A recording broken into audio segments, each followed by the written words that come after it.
देवपाली रे चर्म रोग विशेषज्ञ शिविर और स्वच्छता सचेतनता कार्यक्रम एसबीआई संजीवनी एमएमयू नवरंगपुर एवं रामकी फाउंडेशन मिलित आयोजन रे तेंतुली खुंटी ब्लॉक रो देवपाली ग्राम रे एक विशेष चर्म रोग स्वास्थ्य शिविर सह व्यक्तिगत स्वच्छता सचेतनता कार्यक्रम आयोजित होइतिला।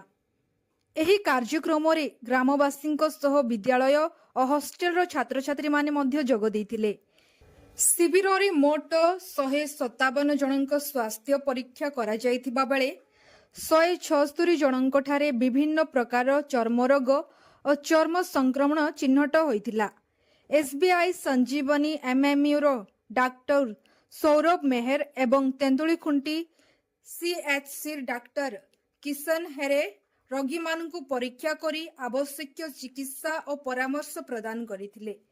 एसबीआई फाउंडेशन रो सहयोग रे रोगी मानकु मागणा औषध और आवश्यक लोशन मध्य प्रदान करा जायतिला।